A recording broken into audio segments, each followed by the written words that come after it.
Hello दोस्तों, कैसे हैं आप सभी। मैं स्वागत करता हूं आपके मेरे चैनल पर जिसका नाम है लीगल पेडागोजी। दोस्तों, जैसे कि आप जानते हैं कि अब कोई भी अगर लॉ एंट्रेंस एग्जामिनेशन का पेपर आप देखते हैं, चाहे वो क्लैट हो, डीयू का हो या फिर बीएचयू एलएलबी का हो, तो अब क्वेश्चंस जो पूछे जाते हैं दोस्तों, वो आपकी कंसेप्चुअल अंडरस्टैंडिंग को टेस्ट करते हैं, ना कि ये टेस्ट करते हैं कि आपको वो चीजें याद हैं या नहीं है। तो दोस्तों, वैसे ही इस पर्टिकुलर वीडियो में मैं कुछ क्वेश्चंस कवर करूंगा इंडियन पॉलिटी पे बेस्ड, जिससे कि आपको ये पता लग पाए कि अब कैसे टाइप के क्वेश्चंस आपसे पूछे जा सकते हैं, जिसके हिसाब से आप अपने आगे आने वाले एंट्रेंसेस की तैयारी करें। तो आइए शुरू करते हैं इस वीडियो को। दोस्तों, पहला क्वेश्चन जो है वो एडमिनिस्ट्रेटिव रिफॉर्म से रिलेटेड है। तो पूछ रहा है आपसे कि इनमें से कौन सी स्टेटमेंट करेक्ट है। तो दोस्तों, पहली स्टेटमेंट है कि ministry of home affairs is the nodal agency of the government of India for the administrative reforms in India. तो सबसे पहले दोस्तों, आपको इस वर्ड का मतलब पता होना चाहिए, जो कि है एडमिनिस्ट्रेटिव रिफॉर्म्स। एडमिनिस्ट्रेटिव रिफॉर्म्स का मतलब दोस्तों ये है कि जैसे हमारे देश में आईएएस हैं, आईपीएस ऑफिसर्स हैं या फिर बाकी एडमिनिस्ट्रेटिव ऑफिसर्स हैं, तो उनसे जुड़े हुए जो उनकी पावर्स हैं या फिर उनसे जुड़े हुए जो लॉज हैं, उनको समय के साथ बदला जाए, जिससे कि एक बेटर एडमिनिस्ट्रेशन हमारी कंट्री में हो पाए। और उसी के लिए time to time administrative reforms हमारे देश में लाए जाते हैं। और दोस्तों, एडमिनिस्ट्रेटिव रिफॉर्म जो है उसकी जो नोडल एजेंसी है गवर्नमेंट ऑफ इंडिया के द्वारा, तो दोस्तों वो है ministry of home affairs. Ministry of home affairs, जिसको फिलहाल अमित शाह हेड करते हैं। तो ministry of home affairs nodal agency है गवर्नमेंट ऑफ इंडिया की, जो कि एडमिनिस्ट्रेटिव रिफॉर्म्स को मॉनिटर करती है। तो पहला ऑप्शन दोस्तों जो है वो बिल्कुल करेक्ट है। अगला है दोस्तों, जो कि ये कह रहे हैं the first administrative reform commission of India was set up under the chairmanship of Veerappa Moily. तो दोस्तों ऐसा नहीं है, क्योंकि पहला एडमिनिस्ट्रेटिव रिफॉर्म कमीशन जो बनाया गया था वो बनाया गया था 1966 में, under the chairmanship of Morarji Desai. तो ये बात आपको याद रखनी है। और दोस्तों, जो second administrative reform agency establish की गई थी, जो second administrative reform agency establish की गई थी, वो स्टैब्लिश की गई थी 2005 में, जिसके हेड थे वीरप्पा मोइली। तो ये बात आपको याद रखनी है। तो दोस्तों, वीरप्पा मोइली जो थे वो सेकेंड एडमिनिस्ट्रेटिव रिफॉर्म एजेंसी के हेड थे, जो स्टैब्लिश की गई इन 2005। और पहली एडमिनिस्ट्रेटिव रिफॉर्म कमीशन जो बनाया गया था वो बनाया गया था 1966 में, जिसको हेड किया था मोरारजी देसाई ने। तो दोस्तों, सेकंड स्टेटमेंट इनकरेक्ट है, पहली स्टेटमेंट करेक्ट है। तो दोस्तों, इसका आंसर होगा option A, that is one only. दोस्तों, अगला क्वेश्चन है डीलिमिटेशन प्रोसेस से रिलेटेड। डीलिमिटेशन प्रोसेस होता क्या है उसको समझना पहले बहुत इंपॉर्टेंट है। तो आइए पहले जानते हैं कि डीलिमिटेशन प्रोसेस क्या होता है। दोस्तों, जैसे कि आप जानते हैं, एक एग्जाम्पल के तौर पे देखिए कि उत्तर प्रदेश में एग्जाम्पल के तौर पे पॉपुलेशन है 5 करोड़। ऐसा हम खाली ये एज्यूम करते हैं कि यूपी की पॉपुलेशन 5 करोड़ है, और दिल्ली की जो पॉपुलेशन है दोस्तों वो हम मान के चलते हैं कि 1 करोड़। ठीक है, ये एक हाइपोथेटिकल फिगर है, मतलब ये रियल फैक्ट नहीं है, पर हम मान के चल रहे हैं कि यूपी की पॉपुलेशन 5 करोड़ और दिल्ली की पॉपुलेशन 1 करोड़। अब दोस्तों, आप जानते हैं कि पॉपुलेशन के बेसिस पे ये डिसाइड किया जाता है कि वहां से कितने एमपीज इलेक्ट होंगे लोकसभा में, वहां से कितने रिप्रेजेंटेटिव आएंगे, ये उस राज्य की पॉपुलेशन के बेसिस पे डिसाइड किया जाता है। क्योंकि अगर बाय चांस दिल्ली की पॉपुलेशन 1 करोड़ है और यूपी की 5 करोड़ है, और दोनों से ही अगर लोकसभा सीट्स जो दी जाए, रिप्रेजेंटेशन जो दिया जाए, वो दोनों ही सीट से अगर 80 का दे दिया जाए, तो ये अनफेयर होगा, क्योंकि इन दोनों की पॉपुलेशन अलग अलग है। तो ये इक्विटेबल रिप्रेजेंटेशन नहीं होगा।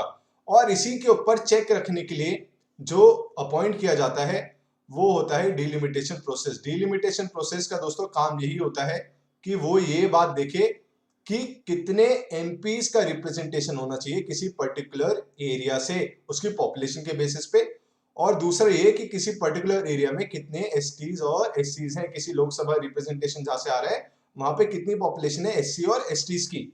तो डिलिमिटेशन कमीशन बनाया जाता है दोस्तों उसके लिए, जो कि ये डिसाइड करता है कि किस एरिया से कितनी रिप्रेजेंटेशन होनी चाहिए लोकसभा के इलेक्शंस में, लोकसभा की सीट में। और डिलिमिटेशन कमीशन जो है वो वर्क करता है, वो कंसल्ट करता है इलेक्शन कमीशन को। इलेक्शन कमीशन और डिलिमिटेशन कमीशन दोनों साथ में मिलकर इस चीज का रिकॉर्ड बनाते हैं, डेटा बनाते हैं, और डिलिमिटेशन कमीशन को दोस्तों जो हेड करते हैं वो हेड करते हैं प्रेसिडेंट, हमारे देश के प्रेसिडेंट डिलिमिटेशन कमीशन को हेड करते हैं।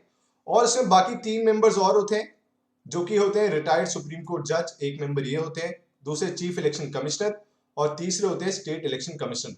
जिस स्टेट के डिलिमिटेशन के बारे में बात की जाएगी उस पर्टिकुलर राज्य के इलेक्शन कमिश्नर भी इसके मेंबर होते हैं। तो दोस्तों टोटल हुए 4 मेंबर्स इस डिलिमिटेशन कमीशन के। तो क्वेश्चन ये था जिसके ऑप्शन ये थे कि इनमें से करेक्ट ऑप्शन कौन सा है। पहला था कि delimitation ensures that the weight और the value is similar for each vote polled. Yes, delimitation का फोकस ही इस बात पे रहता है कि इक्विटेबल रिप्रेजेंटेशन हो हर एक स्टेट का, जैसे उसकी पॉपुलेशन है उसके हिसाब से उसको रिप्रेजेंटेशन मिलना चाहिए। तो पहला ऑप्शन तो है एकदम करेक्ट।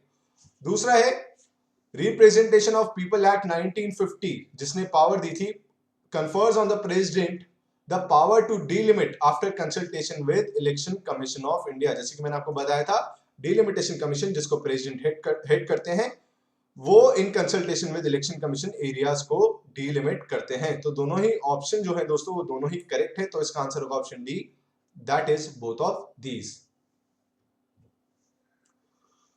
दोस्तों अगला क्वेश्चन है सीबीआई से जुड़ा हुआ, सेंट्रल ब्यूरो ऑफ इन्वेस्टिगेशन से जुड़ा हुआ। ये इसलिए भी जरूरी हो जाता है क्योंकि हाल ही में आपको याद होगा कि सेंट्रल गवर्नमेंट ने जो टेन्योर है सीबीआई का, जो कि मिनिमम पहले 2 इयर्स होता था, उसको बढ़ा के 5 साल तक कर दिया गया है। तो टेन्योर जो है सीबीआई के डायरेक्टर का उसको अब 5 साल कर दिया गया है 2 साल से बढ़ा के। तो पहला इंपॉर्टेंट फैक्ट है जो आपको याद रखना है। और कुछ इंपॉर्टेंट फैक्ट जो आपको याद रखने वो ये है कि सीबीआई को जो स्टैब्लिश किया गया था, CBI was established through Delhi Special Police Establishment Act of 1946। ये आपसे क्वेश्चन पूछ सकता है कि सीबीआई किस एक्ट के थ्रू एस्टैब्लिश की गई थी, तो इस एक्ट का नाम आपको पता होना चाहिए। और करंट से एक क्वेश्चन पूछेगा कि अभी सीबीआई के डायरेक्टर कौन है, क्योंकि उनका हाल ही में अभी टेन्योर बढ़ाया गया है, तो वो है सुबोध कुमार जायसवाल। तो ये दूसरा क्वेश्चन है जो आपसे पूछा जा सकता है। और दोस्तों जो कमेटी बनती है जो सीबीआई डायरेक्टर का नाम रिकमेंड करती है उसके कौन कौन से मेंबर्स होते हैं, तो दोस्तों उसके चेयरपर्सन होते हैं जो उसको हेड करते हैं वो होते हैं प्राइम मिनिस्टर। एक और मेंबर जो होते हैं वो होते हैं leader of opposition of Lok Sabha. और दोस्तों तीसरे मेंबर होते हैं चीफ जस्टिस ऑफ इंडिया। अगर वो नहीं मौजूद हैं तो कोई सुप्रीम कोर्ट का जज जिसका नेम रिकमेंड किया गया हो by the chief justice of India. तो ये 3 मेंबर्स की जो कमेटी होती है वो सीबीआई डायरेक्टर का नेम रिकमेंड करती है। हाल ही में उनका टेन्योर 2 साल से बढ़ा के 5 साल कर दिया गया है। एक इंपॉर्टेंट फैक्ट, अभी करंट में कौन है, सुबोध कुमार जायसवाल। और किस एक्ट के थ्रू सीबीआई को एस्टैब्लिश किया गया है, उसका नाम है Delhi special police establishment act of 1946। तो दोस्तों क्वेश्चन में यही पूछा गया है कि कौन सी कमेटी रिकमेंड करती है the name of director of central bureau of investigation. तो उसमें होते हैं chief justice of India, prime minister of India और leader of opposition of Lok Sabha. तो आंसर है 235, ऑप्शन हुआ ए। तो दोस्तों ऐसे मैं आपकी अंडरस्टैंडिंग डेवलप कर रहा हूँ कि कैसे आपसे क्वेश्चंस पूछे जाएंगे। अगर आपको वीडियो पसंद आ रही है तो वीडियो को लाइक जरूर कर दें और चैनल को ज्यादा से ज्यादा शेयर कर दें। दोस्तों अगला क्वेश्चन है सीएजी से रिलेटेड, जो कि ये पूछ रहा है कि किस केस में कोर्ट ने ये बोला गया था कि हमारे पास ये अथॉरिटी नहीं है कि हम सीएजी का टाइम, स्कोप और एक्सटेंट ऑफ ऑडिट के ऊपर चेक रखें। वो जो पावर है वो खाली सीएजी के पास है। तो ये दोस्तों बोला गया था in the case of Raghunath Kelkar versus union of India. Bombay high court के सामने ये केस आया था जिसको फिर ट्रांसफर किया गया, सुप्रीम कोर्ट में सुनवाई हुई और सुप्रीम कोर्ट ने बोला कि हमारे पास ये पावर्स नहीं है कि हम सीएजी की ऑडिट के पावर्स के ऊपर एक चेक रखें, ना ही टाइम के ऊपर रख सकते, ना स्कोप के ऊपर, ना ही एक्सटेंट के ऊपर। तो ये बात आपको याद रखनी है। और एक और फैक्ट जो आपको याद रखना है वो ये है कि सीएजी जो होते हैं दोस्तों, computer auditor general of India, अगर हैं तो वो सेंट्रल गवर्नमेंट जो होगी उनके अकाउंट्स ऑडिट करते हैं।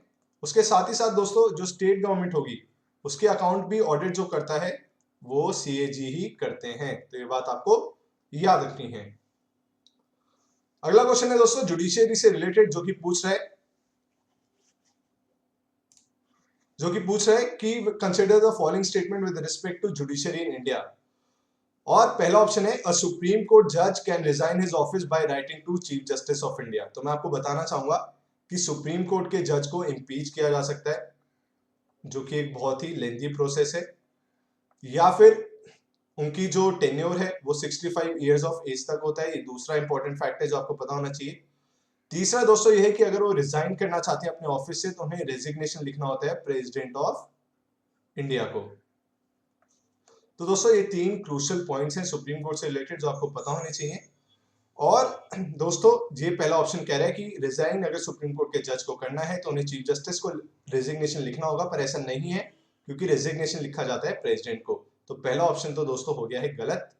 अब आते हैं दूसरे ऑप्शन पे कि the supreme court of India is empowered to constitute all India judicial services. तो दोस्तों ये भी ऑप्शन गलत है। वो क्यों है?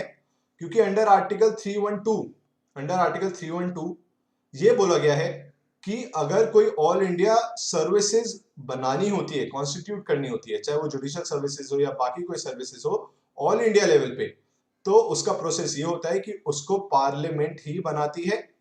और पार्लियामेंट कब बना सकती है? जब राज्यसभा जो है, राज्यसभा 2/3 मेजोरिटी से ये बिल पास करे कि एक ऑल इंडिया सर्विस नई ऑल इंडिया सर्विस बननी चाहिए। तो राज्यसभा पहले 2/3 मेजोरिटी से ये रेजोल्यूशन पास करेगा कि ऑल इंडिया सर्विसेज को बनाने की जरूरत है नेशनल इंटरेस्ट में, और उसके बाद पार्लियामेंट आर्टिकल 312 के अंतर्गत उस ऑल इंडिया सर्विसेज को बनाएगी, चाहे वो ऑल इंडिया जुडिशियल सर्विसेज भी हो। और एक क्वेश्चन इसलिए इंपॉर्टेंट हो जाता है दोस्तों अभी, क्योंकि इस समय दोस्तों ये मांग उठ रही है कि ऑल इंडिया जुडिशियल सर्विसेज होनी चाहिए, ना कि पर्टिकुलर स्टेट की होनी चाहिए। तो दोस्तों इसमें ऑप्शन होगा neither 1 nor 2, that is option D. अगला क्वेश्चन है दोस्तों, which of the following functions were performed by the Constituent Assembly? Constituent Assembly से रिलेटेड आपसे क्वेश्चन पूछा गया है। तो मैं आपको बताना चाहूंगा कि कॉन्स्टिट्यूएंट असेंबली ने 22 जुलाई 1947 को नेशनल फ्लैग एडॉप्ट किया था, और इसी कॉन्स्टिट्यूएंट असेंबली ने 24 जनवरी 1950 में नेशनल एंथम, नेशनल सॉन्ग को एडॉप्ट किया था। ये दूसरा इंपॉर्टेंट फैक्ट है। और हमारा देश जो कॉमनवेल्थ का पार्ट बना था वो भी कॉन्स्टिट्यूएंट असेंबली द्वारा ही बनाया गया था। पर पहला क्वेश्चन कह रहा है कि क्या कॉन्स्टिट्यूएंट असेंबली ने इंडिया को यूनाइटेड नेशंस का मेंबर बनाया था? तो दोस्तों ये ऑप्शन गलत है, क्योंकि इंडिया यूनाइटेड नेशंस का मेंबर बना था 26 जून 1945 को, और तब किसने उसको मेंबर बनाया था यूएन का? ब्रिटिशर्स ने, ना कि कॉन्स्टिट्यूएंट असेंबली ने, क्योंकि तब तक कॉन्स्टिट्यूएंट असेंबली कॉन्स्टिट्यूट ही नहीं हुई थी। दूसरा है it elected doctor Rajendra Prasad as the first president of India. तो ये तो बात सही है कि डॉक्टर राजेंद्र प्रसाद को पहला प्रेसिडेंट बनाया गया था हमारे देश का। अब दोस्तों देखते हैं थर्ड ऑप्शन, जो कि ये कह रहा है कि it abolish the privy purse. Privy purse क्या होता था दोस्तों? कि हमारे देश में जैसे कि आप जानते हैं अलग अलग विरासतें थी, अलग अलग किंग रूल करते थे अलग अलग एरिया को। तो जब हमारा देश आजाद हुआ तो उसके बाद ये डिसाइड किया गया कि अब से कोई भी अलग अलग विरासत नहीं होगी, खाली एक यूनियन ऑफ स्टेट्स होगा जिसको हम इंडिया बोलेंगे।